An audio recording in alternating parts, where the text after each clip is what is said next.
ప్రభుత్వం double bedroom ఇల్లు కేటాయించాలంటూ కొంతమంది బీజేపీ రాష్ట్ర అధ్యక్షులు కలిసి అసలు ప్రభుత్వం అక్కడ ఉన్నటువంటి స్థానిక ఎమ్మెల్యే తమకు డబుల్ బెడ్రూమ్ ఇల్లు ఇవ్వకుండా ఇతరులకు ఇస్తున్నారంటూ కూడా వినతి పత్రం అందజేశారు. డబుల్ బెడ్రూమ్ నిర్వాసితులు మనతో పాటు కొంతమంది వాళ్ళతో మాట్లాడించేటువంటి ప్రయత్నం చేద్దాం. ఎందుకు వచ్చిన తల్లి? మేము డబుల్ బెడ్రూమ్ల కోసం వచ్చినాం సార్. ఏడా ఎక్కడి నుంచి వచ్చారు? చాల్వెన్ నగర్ పార్క్ దగ్గర ఉంటాం సార్. మేము చాలా రోజుల సంది ఉన్నాము. 20 అంటే ఏడొస్తుంది అది? దిల్చి నగర్ ముస్లింబాగ్ పక్కకే వస్తుంది సార్. అది ముస్లిం పక్కకే ఉంటాం మేము. చాలా మందికి వచ్చినాయి సార్, మాకు రాలేవు. మరి అక్కడ కొంతమంది అంటారు ఇండ్లు మొత్తం పోతాయని. మరి అలాంటప్పుడు మరి మాకు రాకుండా ఎట్లా ఉంటుంది? మా ఇల్లు పోతే ఎట్లా? ఇల్లు పోతాయంటే మూసి ఇల్లు ఉన్నదా మీది? మూసి పక్కకే ఉంటుంది సార్ మా ఇల్లు. ఇండ్లు వస్తలేమండి, ఊర్లో ఉన్న వాళ్ళకి ఇండ్లు వస్తున్నాయండి. అంటే బలాలు సార్ మా పక్క నుండు, బలాలు సార్ మా ఇష్టం, మేము చేసుకుంటాం. అంటే మున్సిపాలిటీ ఆఫీస్కి పోతే అక్కడ పట్టించుకోవట్లేరు, ఇక్కడ విఆర్ఓ పట్టించుకోవట్లేరు, డిఓ ఆఫీస్ వాళ్ళు పట్టించుకోవట్లేరు. ఇక్కడ ఉన్న వాళ్ళకి ఇవ్వకుండా ఊర్లో ఉన్న వాళ్ళకి ఇస్తారు. పిల్లలకు, తల్లులకు, ఊర్లో లేని వాళ్ళకి ఒక్కొక్కరు అక్కడ 3 లక్షలు తీసుకుంటారు. పైసలు ఎవరికి ఇవ్వాలండి? తీసుకుంటారు, ఎమ్మెల్యే తీసుకుంటారు. ఎమ్మెల్యే విఆర్ఓ ఇక్కడ లక్ష్మి అనేట మొత్తం ఏం చేయలేరు మీరు. నాది మొత్తం అడ్డ మొత్తం నాది అని అలా సమితి పిల్లలకు వాళ్ళకు వీళ్ళకు 3 లక్షలు తీసుకుంటారండి. మేము 30 సంవత్సరాల నుంచి ఈగలల్లా దోమలల్లా 30 సంవత్సరాల నుంచి కాపురాలు చేస్తాం. నిన్న ఇలా మ్యారేజ్ చేసుకున్న వాళ్ళకి ఇల్లు ఇప్పించారండి. నిన్న ఇలా మ్యారేజ్ చేసుకున్న వాళ్ళు 30 ఏళ్ళ నుంచి ration card, Aadhaar card, voter ID అన్నీ ఉన్నాయి. మాకు ఏది లేదు, ఎక్కడ లేదు. మేము చెప్తే మీరు ఏం చేస్తారు? మీరు ఏం చేయలేరు. మీ వల్లనే కాదు. మాకు ఎమ్మెల్యే సార్ ఉండు, ఎమ్మెల్యే సార్ కడిపోతే లక్ష్మి చూసుకుంటాయి, అన్ని లక్ష్మి చూసుకుంటాయి. మీరు ఎవరో మాకు తెలియదని ఎమ్మెల్యే సార్ అంటారు. మేము అందరం ఓట్లు వేసినాం కదండి. ఆ రోజు గెలిపియండి అన్నారు కదండి. అందరం ఓటేసినామండి. అందరం వేస్తేనే బలాలు సార్ గెలిచిండు. ఇప్పుడే మీతో మాకు సంబంధమే లేదు, మీరు ఏం చేయలేరు అని లక్ష్మి అంటారు. ఇప్పుడు లక్ష్మి ఎక్కడెక్కడ ఉన్నారు? లక్ష్మి అంటే ఎవరు? మా అడ్లా ఉంటుంది అంటే మా బస్తీ లీడరు. నేను బస్తీ లీడర్ని, నాకు ఎవరేం చేయలేరు. నేను నా వాళ్ళకి నేను ఇచ్చుకుంటా అని మాకు ఇష్టం లేదండి. అసలు తిరుగుడి, మీ ఇష్టం ఎక్కడుంటే అక్కడ తిరగండి. మీ వల్ల కాదు, మీకు ఎవరు ఇయ్యరు కూడా.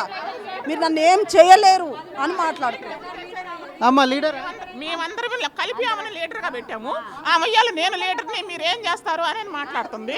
అసలు ఎక్కడ న్యాయం చెప్పండి? మేమందరం నీ వస్తేనే కదా నువ్వు లీడర్ అయ్యావు. మేము ఎన్నిసార్లు ఎమ్మెల్యే సార్ని కలిసాము, ఎన్నిసార్లు ఎమ్మెల్యే సార్తో మాట్లాడాము, ఎన్నిసార్లు మాట్లాడిన ఆయన అందరికి న్యాయం చేస్తాననే చెప్పాడు. కానీ ఈమె మాకు అన్యాయం చేసింది. ఆల్రెడీ గవర్నమెంట్ కూలగొడుతుంది, అవి స్టార్ట్ చేసింది. ఇప్పుడు తిరిగి మనసులో ఇప్పుడు ఒక లైన్ పోయినాయి, ఇప్పుడు 2వ లైన్ 3వ లైన్లో మేము ఉన్నాము. మరి అవి కూడా పోతే మా పరిస్థితి ఏంటిది? మాకైతే ఇండ్లు కావాలి సార్, మాకైతే కంపల్సరీ ఇండ్లు కావాలి. డబ్బులు ఇవ్వనందుకు ఇస్తలేరా, లేకపోతే ఎమ్మెల్యే గుర్తులేనందుకు ఇస్తలేరు? డబ్బులు ఇస్తే మేము కూడా 3 లక్షలు ఇస్తే మాకు ఇస్తారంట. మరి 30 ఏళ్ళ నుంచి మేము అక్కడే ఉన్నాం కదా సార్. మరి మాకు ఉండాలి కదా, మాకు ration card, Aadhaar card, voter ID అన్నీ అక్కడనే ఉన్నాయి. 30 ఏళ్ళ నుంచి మేము అక్కడనే ఉంటున్నాం. మాకు ఇయ్యరంట. ఎక్కడో ఊర్లో ఉన్న వాళ్ళకు అది అడ్రస్ మార్చి ఇక్కడ ఇస్తున్నారు. మనిషికి 3 లక్షలు తీసుకుంటారు. మేము 3 లక్షలు ఇవ్వ, మా దగ్గర లేవు. మాకు నా వెనకాల గుడిసేసింది ఆమె. మంది జాగాలు ఉండి నా వెనకాల గుడిసేసింది. నా మన్మన్లు కూడా ఇప్పుడు పెద్దగా అయిపోయినరు, పెళ్ళిళ్ళు కూడా చేయడానికి వచ్చిర్రు. అన్ని రోజులు సంది ఒక్కదాన్ని. మా ఆయన లేడు, మా ఆయన చచ్చిపోయే, మా కొడుకు చచ్చిపోయి. మా పరిస్థితి ఏమోది, ఇల్లు రాకపోతే ఇప్పుడు ఉన్న ఇండ్లని ఆమె తీసుకుంటా అంటే లంచం తీసుకొని ఇస్తుంది అందరికీ. మరి మా పరిస్థితి ఏమిటి సార్? మున్సిపల్ ఆఫీస్కి పోయినరా? ఎవరన్నా ఆఫీసర్లను కలిసి పోయినాం, వాళ్ళు పట్టించుకుంటలేరు మాకు. ఆమె పేరు చెప్తున్నారా మీకు? ఆమె పేరు ఏం చెప్పట్లేదు. మాకు ఇల్లు కావాలని అడుగుతున్నాం, ఎవరి పేరు చెప్పట్లేదు. మాకు ఇల్లు కావాలి. అక్కడ మేము 10-20 సంవత్సరాల సంది అక్కడ ఉన్నాం మేము. మరి చిన్న పిల్లలు ఉన్నారు మాకు. పాములల్లా, తేళ్ళల్లా, దోమలల్లా, వీగలల్లా ఎంత బాధలో మేము ఉన్నాం. మురికి కాలువలల్లో ఉన్నాం సార్ మేము. మరి మాకు ఇల్లు లేకపోతే ఎట్లుంటుంది? ఇప్పుడు ప్రెసిడెంట్ కలిసిరా, ఏమన్నాడు? బీజేపీ మాట్లాడి చేస్తా అన్నాడు. మళ్ళీ మాకు ఇప్పిస్తా అని చెప్పిండు. మాకు మాట ఇచ్చిండు మాట్లాడతా అని. మీకు ఇండ్లు చూసి ఇండ్లు ఇస్తా అని చెప్పిండు. ఒక రేషన్ కార్డు మీద ఒక్కరికే ఇస్తా అని చెప్పిండు. చెప్పిన వాళ్ళకే ఓటేసిరా? ఆమె చెప్పినట్టే విన్నాం. బలాల్ సార్ను కూడా గెలిపియాలంటే గెలిపించినాము. మమ్మల్ని అస్సలు బలాల్ సార్ దగ్గరికే రానియ్యది, ఆయనతో మాట్లాడనియ్యది. మాకు కార్పొరేటర్ లేడా? మాకే ఉన్నారు కానీ ఉన్నారు. ఏ పార్టీ కార్పొరేటర్? బీజేపీ. ఆ కార్పొరేటర్ ఉన్నాడు కానీ ఈమె మాకు ఆగమాగం చేస్తుంది. ఏం కావాలి ఆఖరి చెప్పు? మాకేం కావాలి? ఇల్లు కావాలి. ఇల్లు కోసం వచ్చినాం.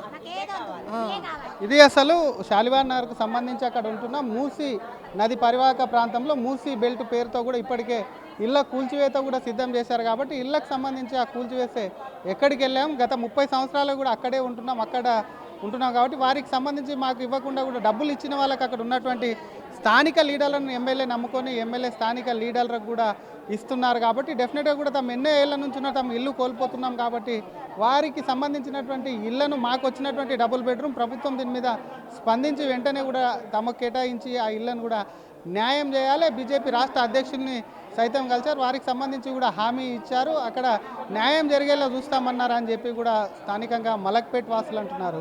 కెమెరామెన్ విజయ్తో శ్రీధర్ RTV హైదరాబాద్. ప్రభుత్వం డబుల్ బెడ్రూమ్ ఇల్లు కేటాయించాలంటూ కొంతమంది బీజేపీ రాష్ట్ర అధ్యక్షుని కలిసి అసలు ప్రభుత్వం అక్కడ ఉన్నటువంటి స్థానిక ఎమ్మెల్యే తమకు డబుల్ బెడ్రూమ్ ఇల్లు ఇవ్వకుండా ఇతరులకు ఇస్తున్నారంటూ కూడా వినతి పత్రం అందజేశారు. డబుల్ బెడ్రూమ్ నిర్వాసితులు మనతో పాటు కొంతమంది వాళ్ళతో మాట్లాడించేటువంటి ప్రయత్నం చేద్దాం. ఎందుకు వచ్చిన తల్లి? మేము డబుల్ బెడ్రూమ్ల కోసం వచ్చినాం సార్. ఏడా ఎక్కడి నుంచి వచ్చారు? చాల్వెన్ నగర్ పార్క్ దగ్గర ఉంటాం సార్. మేము చాలా రోజుల సంది ఉన్నాము. 20 అంటే ఏడొస్తుంది అది? దిల్చి నగర్ ముస్లింబాగ్ పక్కకే వస్తుంది సార్. అది ముస్లిం పక్కకే ఉంటాం మేము. చాలా మందికి వచ్చినాయి సార్, మాకు రాలేవు. మరి అక్కడ కొంతమంది అంటారు ఇండ్లు మొత్తం పోతాయని. మరి అలాంటప్పుడు మరి మాకు రాకుండా ఎట్లా ఉంటుంది? మా ఇల్లు పోతే ఎట్లా? ఇల్లు పోతాయంటే మూసి ఇల్లు ఉన్నదా మీది? మూసి పక్కకే ఉంటుంది సార్ మా ఇల్లు. ఇండ్లు వస్తలేవండి, ఊర్లో ఉన్న వాళ్ళకి ఇండ్లు వస్తున్నాయండి. అంటే బలాలు సార్ మా పక్క నుండు, బలాలు సార్ మా ఇష్టం, మేము చేసుకుంటాం. అంటే మున్సిపల్ ఆఫీస్కి పోతే అక్కడ పట్టించుకోవట్లేరు, ఇక్కడ VRO పట్టించుకోవట్లేరు, DO ఆఫీస్ వాళ్ళు పట్టించుకోవట్లేరు. ఇక్కడ ఉన్న వాళ్ళకి ఇవ్వకుండా ఊర్లో ఉన్న వాళ్ళకి ఇస్తారు. పిల్లలకు, తల్లులకు, ఊర్లో లేని వాళ్ళకి ఒక్కొక్కరు అక్కడ 3 లక్షలు తీసుకుంటారు. పైసలు ఎవరికి ఇవ్వాలండి? తీసుకుంటారు, ఎమ్మెల్యే తీసుకుంటారు. ఎమ్మెల్యే VRO ఇక్కడ లక్ష్మి అనేట మొత్తం ఏం చేయలేరు మీరు. నాది మొత్తం అడ్డ మొత్తం నాది అని అలా సమితి పిల్లలకు వాళ్ళకు వీళ్ళకు 3 లక్షలు తీసుకుంటారండి. మేము 30 సంవత్సరాల నుంచి ఈగలల్లా దోమలల్లా 30 సంవత్సరాల నుంచి కాపురాలు చేస్తాం. నిన్న ఇలా మ్యారేజ్ చేసుకున్న వాళ్ళకి ఇల్లు ఇప్పించారండి. నిన్న ఇలా మ్యారేజ్ చేసుకున్న వాళ్ళు 30 ఏళ్ళ నుంచి ration card, Aadhaar card, voter ID అన్నీ ఉన్నాయి. మాకు ఏది లేదు, ఎక్కడ లేదు. మేము చెప్తే మీరు ఏం చేస్తారు? మీరు ఏం చేయలేరు. మీ వల్లనే కాదు. మాకు ఎమ్మెల్యే సార్ సార్ కడిపోతే లక్ష్మి చూసుకుంటాయి, అన్ని లక్ష్మి చూసుకుంటాయి. మీరు ఎవరో మాకు తెలియదని ఎమ్మెల్యే సార్ అంటారు. మేము అందరం ఓట్లు వేసినాం కదండి. ఆ రోజు గెలిపియండి అన్నారు కదండి. అందరం ఓటేసినామండి. అందరం వేస్తేనే బలాలు సార్ గెలిచిండు. ఇప్పుడే మీతో మాకు సంబంధమే లేదు, మీరు ఏం చేయలేరు అని లక్ష్మి అంటారు. ఇప్పుడు లక్ష్మి ఎక్కడెక్కడ ఉన్నారు? లక్ష్మి అంటే ఎవరు? మా అడ్లా ఉంటుంది అంటే మా బస్తీ లీడరు. నేను బస్తీ లీడర్ని, నాకు ఎవరేం చేయలేరు. నేను నా వాళ్ళకి నేను ఇచ్చుకుంటా అని మాకు ఇష్టం లేదండి. అసలు తిరుగుడి, మీ ఇష్టం ఎక్కడుంటే అక్కడ తిరగండి. మీ వల్ల కాదు, మీకు ఎవరు ఇయ్యరు కూడా. మీరు నన్ను ఏం చేయలేరు అని మాట్లాడుతున్నారు. లీడర్ మేమందరం కలిపి ఆమెను లీడర్గా పెట్టాము. ఆమె నేను లీడర్ని, మీరు ఏం చేస్తారు అని మాట్లాడుతుంది. అసలు ఎక్కడ న్యాయం చెప్పండి? మేమందరం నీ వస్తేనే కదా నువ్వు లీడర్ అయ్యావు. మేము ఎన్నిసార్లు ఎమ్మెల్యే సార్ని కలిసాము, ఎన్నిసార్లు ఎమ్మెల్యే సార్ తోటి మాట్లాడాము, ఎన్నిసార్లు మాట్లాడిన ఆయన అందరికి న్యాయం చేస్తాననే చెప్పాడు. కానీ ఈమె మాకు అన్యాయం చేసింది.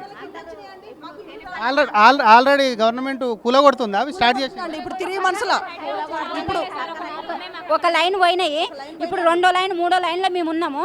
మరి అవి కూడా పోతే మా పరిస్థితి ఏంటిది? మాకైతే ఇండ్లు కావాలి సార్, మాకైతే కంపల్సరీ ఇండ్లు కావాలి.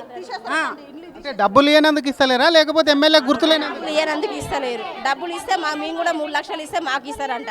మరి 30 ఏళ్ళ నుంచి మేము అక్కడే ఉన్నాం కదా సార్. మరి మాకు ఉండాలి కదా, మాకు ration card, Aadhaar card, voter ID అన్నీ అక్కడనే ఉన్నాయి. 30 ఏళ్ళ నుంచి మేము అక్కడనే ఉంటున్నాం. మాకు ఇయ్యరంట. ఎక్కడో ఊర్లో ఉన్న వాళ్ళకు అది అడ్రస్ మార్చి ఇక్కడ ఇస్తారు. మనిషికి 3 లక్షలు తీసుకుంటారు. మేము 3 లక్షలు ఇవ్వ, మా దగ్గర లేవు. మాకు నా వెనకాల గుడిసేసింది ఆమె. మంది జాగాలు ఉండి నా వెనకాల గుడిసేసింది.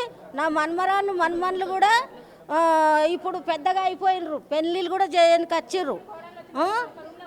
అన్ని రోజులు సంది ఒక్కదాన్ని. మా ఆయన లేడు, మా ఆయన చచ్చిపోయే, మా కొడుకు చచ్చిపోయి. మా పరిస్థితి ఏమోది, ఇల్లు రాకపోతే ఇప్పుడు ఉన్న ఇండ్లని ఆమె తీసుకుంటా అంటే లంచం తీసుకొని ఇస్తుంది అందరికీ. మరి మా పరిస్థితి ఏమిటి సార్? మున్సిపల్ ఆఫీస్కి పోయినరా? ఎవరన్నా ఆఫీసర్లను కలిసి పోయినాం, వాళ్ళు పట్టించుకుంటలేరు మాకు. అంటే ఆమె పేరు చెప్తున్నారా మీకు? ఆమె పేరు ఏం చెప్పట్లేదు. మాకు ఇండ్లు కావాలని అడుగుతున్నాం, ఎవరి పేరు చెప్పట్లేదు. మాకు ఇండ్లు కావాలి. అక్కడ మేము 10-20 సంవత్సరాల సంది అక్కడ ఉన్నాం మేము. మరి చిన్న పిల్లలు ఉన్నారు మాకు. పాములల్లా, తేళ్ళల్లా, దోమలల్లా, వీగలల్లా ఎంత బాధలో మేము ఉన్నాం. మురికి కాలువలల్లో ఉన్నాం సార్ మేము. మరి మాకు ఇల్లు లేకపోతే ఎట్లుంటుంది?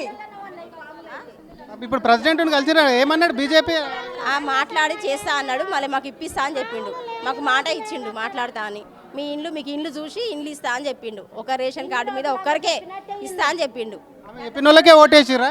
ఆమె చెప్పినట్టే విన్నాం. బలాల్ సారును కూడా గెలిపియాలంటే గెలిపించినాము. మమ్మల్ని అస్సలు బలాల్ సార్ దగ్గరికే రానియ్యది, ఆయనతో మాట్లాడనియ్యది. మాకు కార్పొరేటర్ లేడా? మాకే ఉన్నారు కానీ ఉన్నారు. ఏ పార్టీ కార్పొరేటర్? బీజేపీ ఆ కార్పెంటర్ ఉన్నాడు కానీ ఈమె మాకు ఆగమాగం చేస్తుంది. ఏం కావాలి ఆఖరి చెప్పు. మాకేం కావాలి? ఇల్లు కావాలి. ఇల్లు కోసం వచ్చినాం. ఇది అసలు శాలివాన్ నగర్కు సంబంధించి అక్కడ ఉంటున్న మూసీ నది పరివాహక ప్రాంతంలో మూసీ బెల్ట్ పేరుతో కూడా ఇప్పటికే ఇళ్ళ కూల్చివేత కూడా సిద్ధం చేశారు. కాబట్టి ఇళ్ళకు సంబంధించి ఆ కూల్చివేస్తే ఎక్కడికి వెళ్ళాం, గత 30 సంవత్సరాలు కూడా అక్కడే ఉంటున్నాం కాబట్టి వారికి సంబంధించి మాకు ఇవ్వకుండా కూడా డబ్బులు ఇచ్చిన వాళ్ళకి అక్కడ ఉన్నటువంటి స్థానిక లీడర్లను ఎమ్మెల్యే నమ్ముకొని ఎమ్మెల్యే స్థానిక లీడర్లకు కూడా ఇస్తున్నారు. కాబట్టి డెఫినెట్గా కూడా తమ ఎన్నో ఏళ్ళ నుంచి ఉన్న తమ ఇల్లు కోల్పోతున్నాం. కాబట్టి వారికి సంబంధించినటువంటి ఇళ్లను మాకు వచ్చినటువంటి డబుల్ బెడ్రూమ్ ప్రభుత్వం దీని మీద స్పందించి వెంటనే కూడా తమకు కేటాయించి ఆ ఇళ్లను కూడా న్యాయం చేయాలి. బీజేపీ రాష్ట్ర అధ్యక్షుల్ని సైతం కలిశారు. వారికి సంబంధించి కూడా హామీ ఇచ్చారు. అక్కడ న్యాయం జరిగేలా చూస్తామన్నారు అని చెప్పి కూడా స్థానికంగా మలక్పేట్ వాసులు అంటున్నారు. కెమెరామెన్ విజయ్తో శ్రీధర్ RTV, హైదరాబాద్.